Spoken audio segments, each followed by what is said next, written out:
اعوذ باللہ السمیع العلیم من الشیطان اللعین الرجیم ماشاء اللہ لا حول ولا قوة الا باللہ العلی العظیم علیہ توکلت و الیہ انیب ونعم المولا ونعم النصیر رب اشرح لی صدری ویسر لی امری واحلل عقدۃ من لسانی یفقہوا قولی اما بعد فقد قال اللہ تبارک و تعالی فی کلامہ المجید و فرقانہ الحمید و قولہ الحق وهو أصدق القائلين بسم الله الرحمن الرحیم ما خلقت الجن والانس الا لیعبدون۔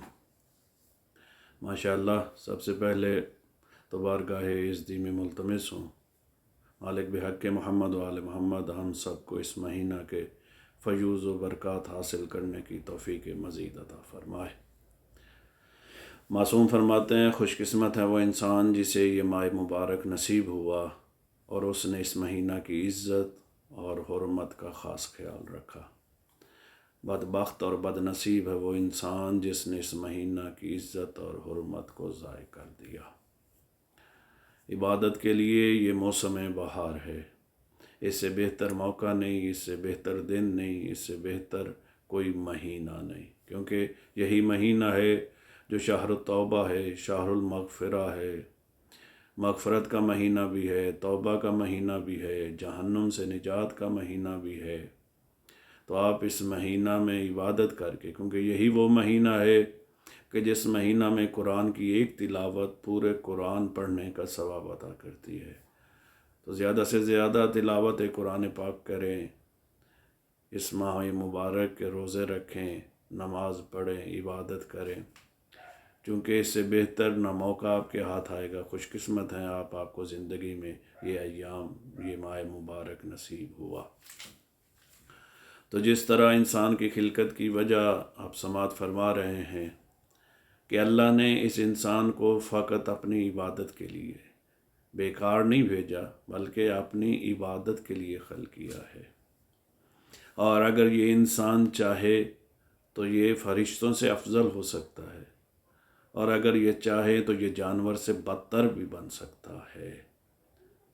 اس انسان میں دو جہتیں ہیں، ایک جہت کا تعلق فرشتوں سے ہے، ایک کا تعلق جانور سے ہے۔ اللہ نے فرشتوں کو عقل عطا کی ہے، خواہش عطا نہیں کی۔ فرشتوں کے اندر خواہشات نہیں ہیں، نہ کھانے پینے کی خواہش، نہ بیوی بچوں کی خواہش، نہ کوئی ضروریات، لیکن ان میں عقل ضرور ہے۔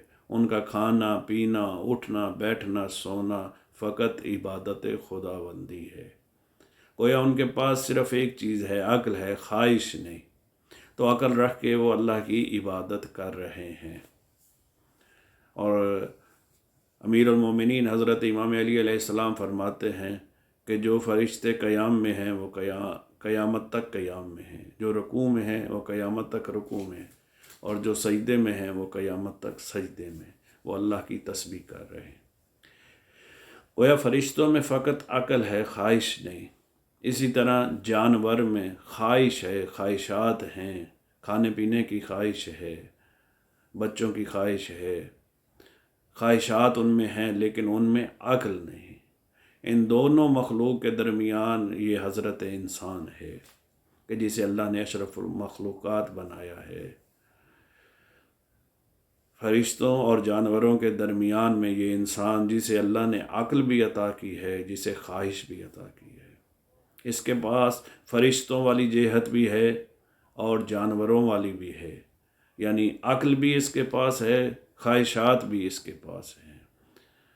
گویا اب عقل رکھ کے، چونکہ ساتھ خواہش بھی ہے، عقل رکھ کے اگر یہ فرشتوں والا کام کرے، عبادت انجام دے، قیام بجا لائے، رکوع کرے، سجود بجا لائے، تو پھر یہ فرشتوں کے برابر نہیں ہوگا، فرشتوں سے افضل قرار دیا جائے گا۔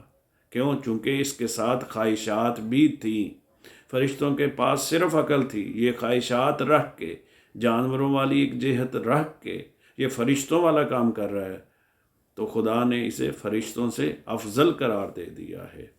لیکن اگر عقل رکھ کے یہ فقط اپنے خواہشات کی تکمیل کر رہا ہے، یہ اللہ کی عبادت نہیں کر رہا، یہ فقط کھانا پینا سونا صرف ان چیزوں پہ اپنا وقت گزار رہا ہے، فضولیات پہ، تو وہ تو جانور بھی کر رہے ہیں، حالانکہ ان میں عقل نہیں۔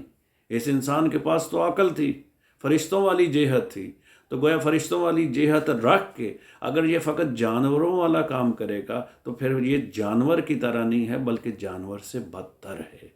اے حضرت انسان، اب تیری اپنی مرضی ہے، چاہے اپنے آپ کو فرشتوں سے افضل بنا، چاہے جانور سے بدتر بنا۔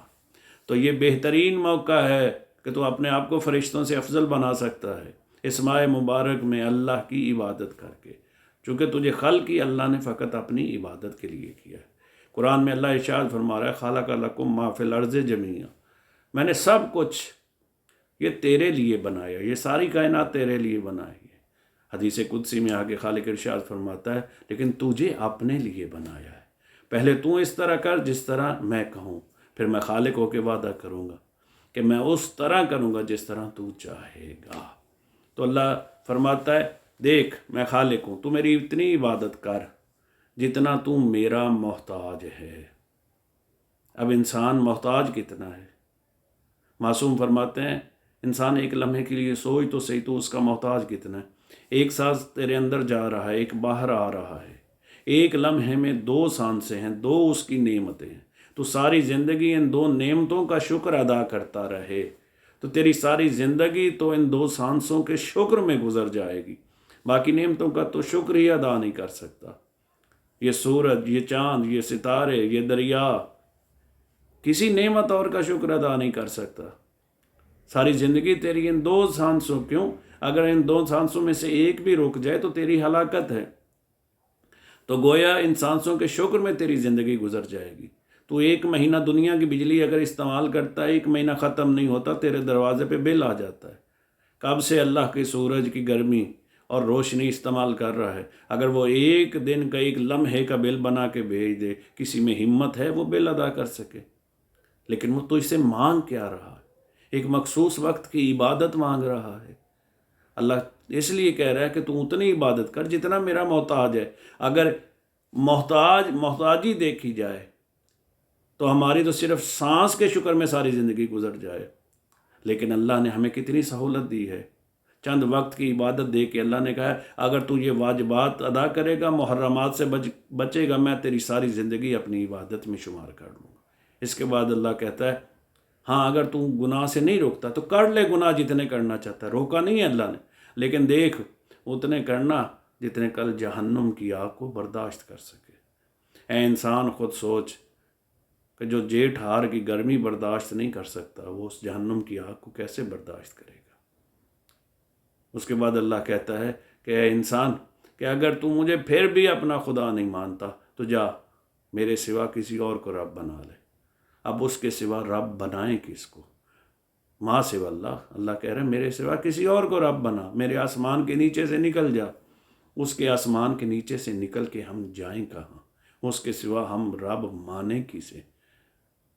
تو گویا اگر اللہ کو رب ماننا ہے، اس کے آسمان کے نیچے رہنا ہے، تو اپنی زندگی کو اس کی عبادت میں گزارے، اور عبادت کے لیے بہترین موقع ہے رمضان المبارک۔ خالق کہتا ہے تیرے دل میں تیرے ملازم جتنی بھی میری قدر نہیں۔ اگر تو نے کوئی گناہ کرنا ہو، تیرے پاس تیرا ملازم بیٹھا ہو، تو اس ملازم کے سامنے گناہ نہیں کرتا، حالانکہ وہ تیرا کچھ نہیں بگاڑ سکتا، اور تجھے یقین ہے میں تیرا سب کچھ بگاڑ سکتا ہوں، اور میں تجھے دیکھ بھی رہا ہوں، پھر بھی تو گناہ کرنے سے باز نہیں آتا۔ تو گویا پھر تیرے دل میں اس اپنے ملازم جتنا بھی میرا حیا، میری عزت نہیں ہے۔ تو خدا ہمیں اس کی معصیت سے بچائے، گناہ کرنے سے محفوظ رکھے۔ تو میری تو دعا ہے اللہ بحق محمد وآل محمد ہم سب کو اس مہینہ کے فیوز و برکات حاصل کرنے کی توفیق عطا فرمائے۔ وما علینا الا البلاغ المبین۔ اللہم صلی علی محمد وآل محمد۔